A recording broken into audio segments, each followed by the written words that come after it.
welcome to Comic Culture. I'm Terrence Dollard, a professor in the Department of Mass Communication at the University of North Carolina at Pembroke. But clearly today we're not in the studio, we're at Baltimore Comic Con. I'm going to be taking you to the convention floor, introducing you to some great new writers, artists, and all sorts of stuff, so stick around. Comic conventions are family-friendly, but demographics of attendees skew towards adults. To encourage the next generation of fans, Baltimore Comic Con had a dedicated artist alley for kids and all-ages creators known as Kids Love Comics. It was the brainchild of John Gallagher. I've been told you are one of the founders of the Kids Love Comics section here at Baltimore Comic Con. So where did this idea come from? Well, a couple kids comics creators about 20 years ago we were frustrated by the fact that people didn't really understand how powerful comics were for kids, and you really did have to convince people that kids loved comics. So we started the organization and started going to shows set up together and then visiting schools and just really promoting literacy and the magic of comics, just creating something that makes kids want to read. And it's really progressed to the point where we've grown, at the Baltimore Comic Con here, we've had over 30 artists set up, and we do many shows around the country. And what's really great is that in addition to having a variety of all ages artists, you have activities where anyone can go ahead and get an art lesson, or you've got the scavenger hunt going on where it encourages kids to go around and seek out new creators and new comics. So when you're organizing a con like this, how difficult is it for you to know who the artists are going to be and what sort of programs you can put together? Well, it's funny, it seems that a lot of creators will make themselves known on social media, and that's often where we find people. Also, most of us are parents as well, and we have books that we pick up for our kids, and we've enjoyed those. So that's the outreach. As far as the activities go, a lot of the people will talk about, going to schools and visiting. As a kid, I loved when I would meet an artist and they had a how-to for drawing and things like that. And so basically we're big kids inside, and we're creating the programming and the appearances that we would want if we were 8 or 9 or 10. And I think what's really great about this area is that you have just this wide variety of mixed genres. We spoke to somebody who's got comics that deal with health issues. We've spoken to people who have traditional fun comics for the kids, and then other ones who have maybe something that's a little bit more historical. So this all ages medium is something that I think not a lot of people talk about. So when you go to other cons, are you able to convince them to give you a section like this, or do you find that sometimes you're put in with the slash and hack type folks? Well, it's funny because I was at the San Diego Comic Con years ago, and this was one of the inspirations for Kids Love Comics, and they placed my all ages book squarely next to Heavy Metal magazine. And it didn't work out as well because there are a lot of parents who will shuffle their kids away. So it is a little bit of educating some of these programmers that the value of what we do. We were very lucky because the Baltimore Comic Con was the first to welcome us in.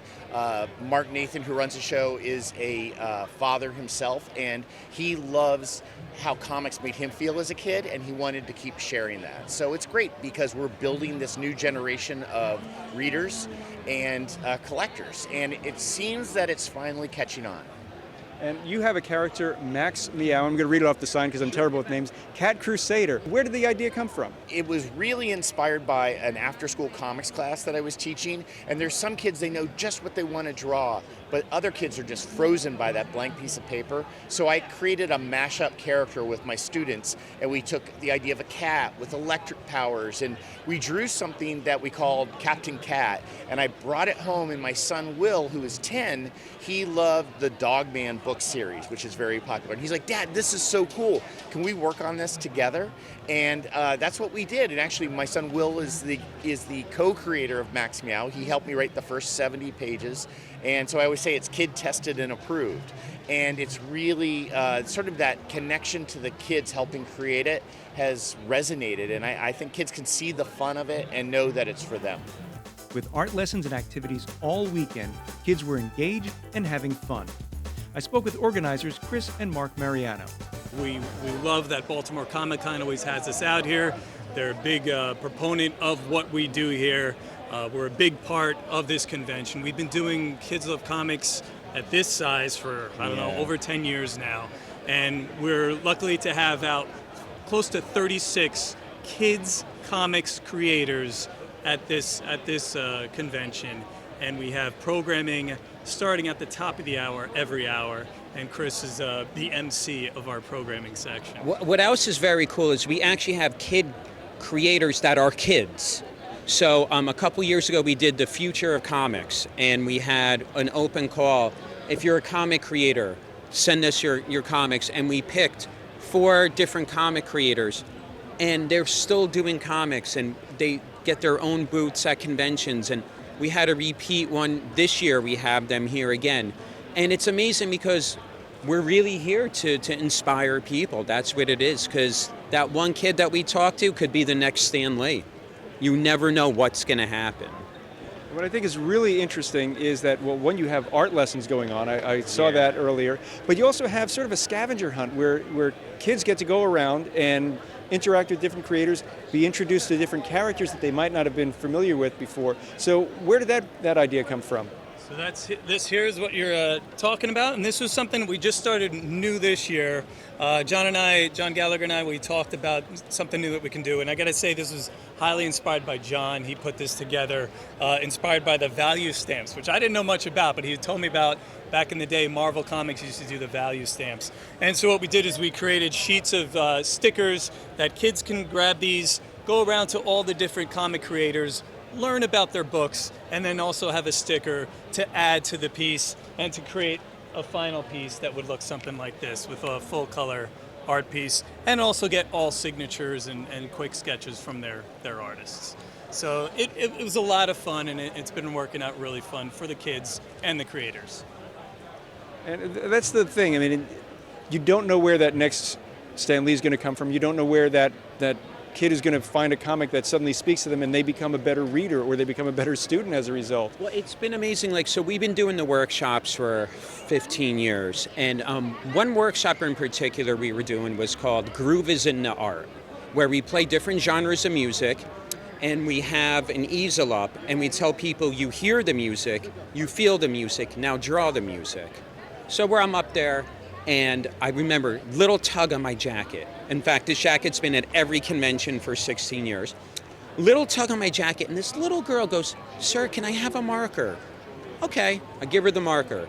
She goes, she's drawing, and I change the genre. Now I'm playing classical music. She starts drawing a cloud. She comes over and she goes, "Sir, is this right? What do you think?" And I'm like, "You tell me, is that what you feel?" She's talking to me the whole time. The mother is taping this on her phone, crying.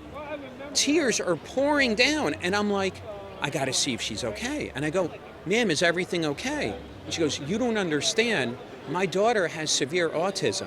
For her to talk at all is amazing. For her to go and talk to a complete stranger," do you remember this? Yeah. And, for her to draw in front of people. And for her to be in front of people, to talk to a complete stranger and draw, I can't believe this. And she goes, "I'm so happy that you guys offer these workshops, because this is totally changing my family's life." And in that, I'm just talking about it now, and that was years ago. It tears me up, and that's why it's like, we're so lucky that we get to do these workshops in this pavilion at different conventions, and it's all about the comic promoters, because they're the ones that are behind us doing this, and it's amazing that we get to do this. It's just an amazing time. The workshops and kid-friendly artists all together. That's what Kids Love Comics is all about. Absolutely. This is something I would love to see other cons adopt, because this is such a great, as you just told that story, it is a powerful story. It's amazing. And so if the folks watching at home wanted to find out more about Kids Love Comics, is there a spot on the web that they can look? Yeah, you can reach out to us at marianobros.com, and reach out to us, shoot us an email, and we can talk to you about how we can bring Kids Love Comics to your next event, whether it be at libraries or schools or comic book conventions. We do this at a lot of different conventions now. Baltimore definitely has our biggest footprint at these conventions, like I said, we have 3 huge rows of amazing artists. So we're very grateful to the showrunners at Baltimore and the entire staff. But again, you can visit us at marianobros.com. There were dozens of creators of all ages comics in the Kids Love Comics Zone. As the name implies, all ages comics can be enjoyed by readers of all ages, not just children, sort of how the Harry Potter books can be enjoyed by adults and younger readers. I learned more from Aw Yeah Comics founder and DC Comics artist, Franco.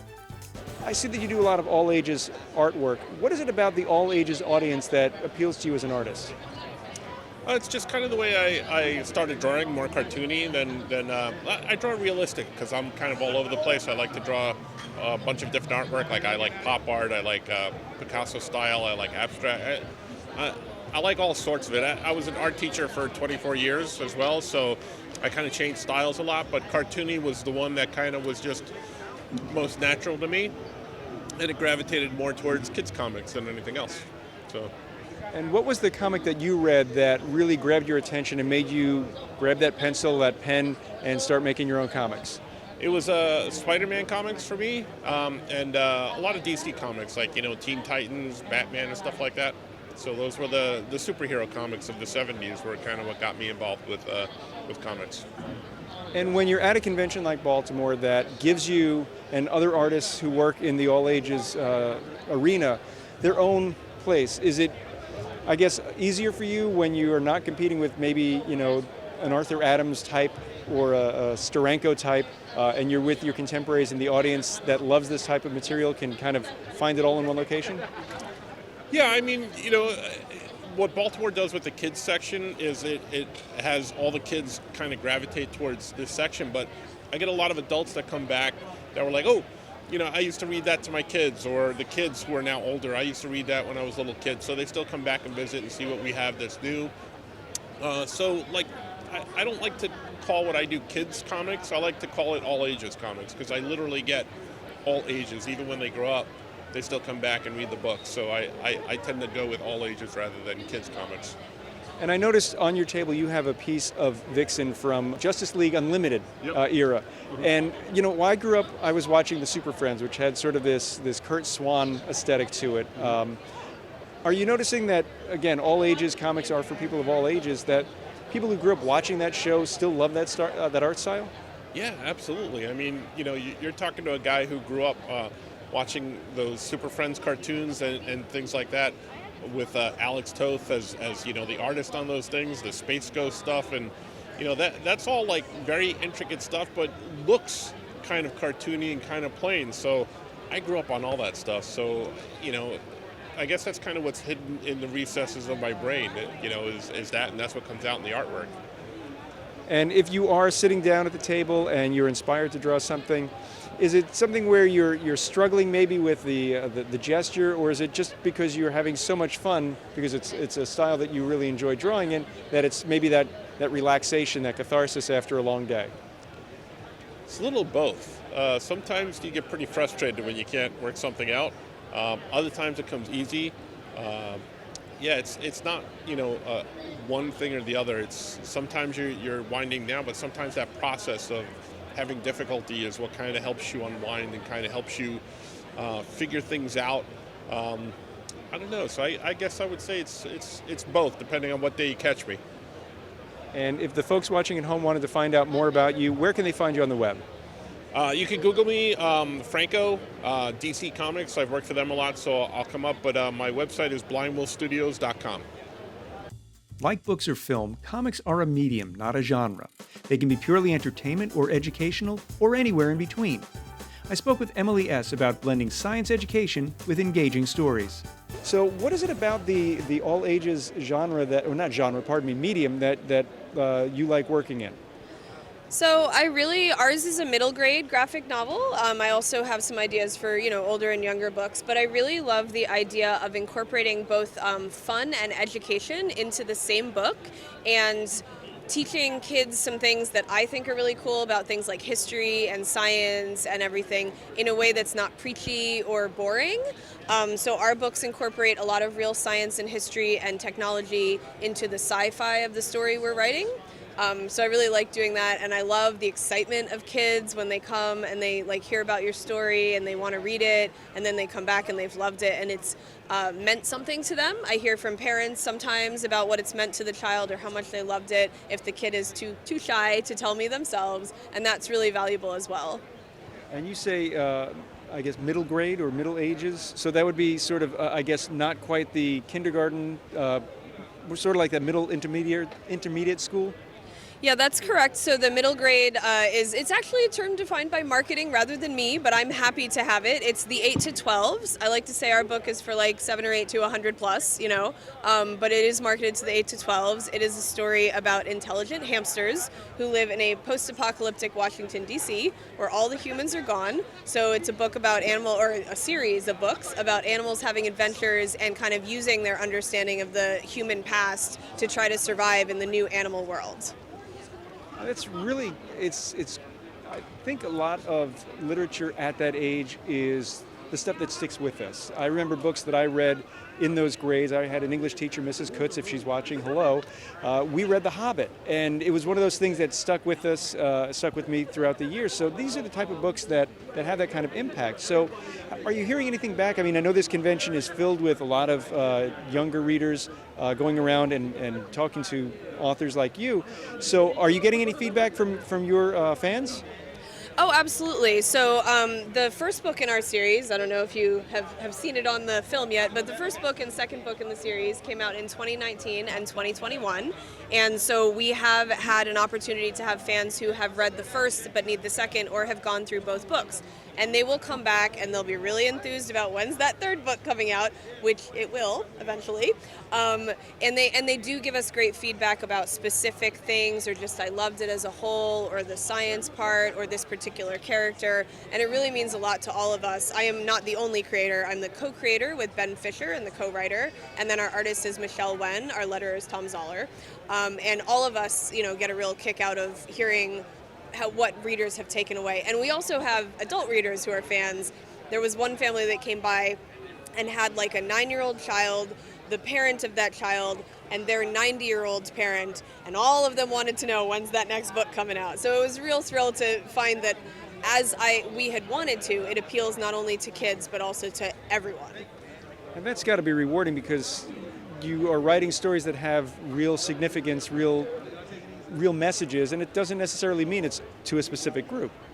I mean, that's the hope. I don't know what every individual gets out of it, but there are a lot of stories that meant a lot to me growing up, and they've inspired some of what's in these books, and the same with Ben and Michelle. We all have our things that we bring to it. And then when you hear that it's really had an impact on others, one parent sent in a photo of their child had made a little outfit that was based on the outfit that one of the hamsters wears, the accessories, and sent it in to us. And it's like, okay, they are really engaging. Another had done a book report and used some of the stickers that we sell because they'd gotten it and they'd presented it in class. So it really is cool to see that not only do they like to read it at home or whatever, but it's making its way into the world. And it's also in libraries, which is great. And it has an educators and parents guide that goes with it that talks about the educational standards and has questions you can ask with your child or the classroom of children. So I know it actually has been taught in assigned in a couple of schools and after school comics clubs and things like that. And that's really cool. And my last question is, you apparently have been nominated for some Ringo Awards. So when you get that sort of accolade from the industry, how do you kind of keep your head from getting too big and make sure you can just focus on making great comics? Well, you don't win, I guess. So no, it's a great honor. We've been nominated. Our first book was nominated for a Ringo Award for Best Kids Comic or Graphic Novel. Our second as well, and then our first book was also nominated for a Black-Eyed Susan Book Award from the Maryland Library Association. And while we were familiar with the Ringos, I was unaware of that other one until we learned about it, and I was like, librarians like us, like that's great that educators love our books. So it's huge. It means a ton to me and my co-creators that people value us, both the industry and the target audiences, or some of them that we're working on. But we're not in it to win the awards, right? We're in it because we like writing about it. We love comics. We love these stories. I love writing about anthropomorphic characters and the adventures and the science and the weird stuff that we have in our world that we can put into the sci-fi world. So, I mean, it's awesome to be nominated. I hope that we win something. That would be great. But it's really about the fun and the creation and the story. And if the folks watching wanted to find out more about you on the web, where can they look? So my website is the Emily ESSE, S as in Suzanne, and my co-creators Ben Fisher and Michelle Wen, Nguyen. They both have their own websites, and so you can Google me or the other two, and it'll pop right up. And I'm the Emily ESSE everywhere, so it's easy to find me. Greg Burnham uses American history to inspire tomorrow's leaders. So what can you tell me about Tuskegee Airs? So it's a futuristic sci-fi. It features these teen pilots. We consider them to be heirs to the legacy of the Tuskegee Airmen. They start off learning to fly in the P-51, really popular World War II planes, but when everything goes down, they'll get upgraded to these jets. They'll turn into these robots, and they'll be like the strongest line of defense against this machine army that's trying to take over the world. So we're self-published. We have 4 total issues right now. Yeah, we've been working on it for about 6 years, maybe 7. So this is a really cool combination of sort of the manga style and I guess all ages comics. So what is it about those two that makes you want to work on a book? Oh man, some of it is like we want to see stuff that we wish we could have seen when we were kids. I think that's where a lot of the ideas generate from. We totally incorporated the anime manga style. Marcus here is the illustrator, and we did it purposely because we wanted to translate if we can get to the point where we get animation. So the art, you don't have to change the way characters look and stuff. And this weekend, the Kids Love Comics section here at Baltimore Comic Con it's just really a lot of energy and a lot of life. So what have you experienced, that maybe you weren't expecting? Oh man, so this year they're doing this thing where the kids can come around, they're collecting stamps from everybody. So we're getting to interact with kids a lot more. Like we still interact normally because we travel with Kids Love Comics a lot. But this year it's just like way more interactive. We're getting to talk more to the kids. We have a sticker collector here right now. So that part is fun. The workshops are always great. It's always fun. Hey, can you pass it? It's always fun to be able to sit down and show the kids how we make comics and just teach them the basics. Because again, we wish that somebody would have told us that when we were kids. When we're kids, it's like we thought this stuff just comes out of the air and lands at a bookstore. Where it's like now you can see, no, you can actually do this too. So it's huge for us. Laura Lee Gulledge writes graphic medicine comics, focusing on neurodivergence and wellness. Laura, you are here in Kids Love Comics, this sort of kids or all ages artist alley. So what is it about the all ages genre that you enjoy so much? Oh, well, I started off my career lifetimes ago as a middle school art teacher, years before I even discovered graphic novels. And when I discovered them later, I was like, oh my gosh, you can actually teach through story. And there's books out there for people who think in pictures like me beyond just superhero comics, which I never related to. So for me, it's this beautiful intersection that I sort of needed myself. So getting to now create books for young people that I wish I had when I was young, especially people who are neurodivergent or also think highly in pictures, and maybe words are not our best language to express what's going on inside of us. So I think in the comics world, the more that the youth comics have come in, the more that diverse storytellers have come in, it's really changed the entire community into this beautifully inclusive space.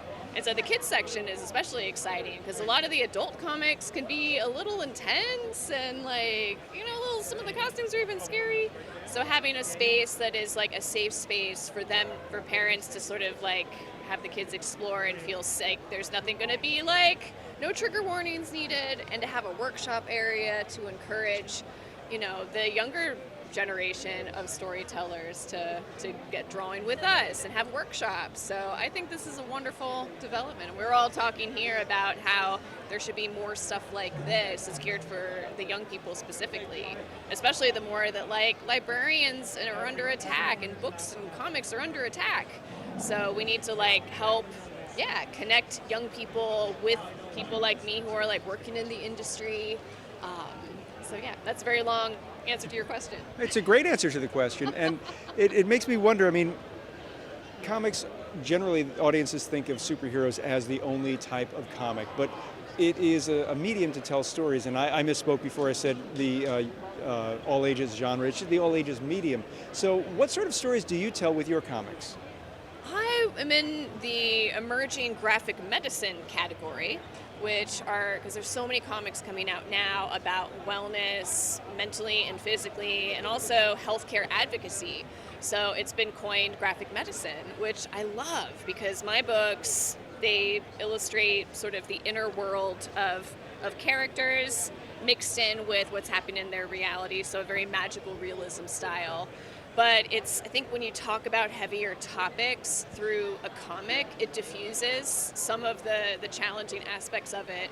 Because like if I was like reading like a word description of like a character going through this, it's different than like you just see like an image, then it's like, oh, I've had that feeling. I can personalize it my own way. Because I like to have as few words on the page. Like, well, how can we just show this in a picture?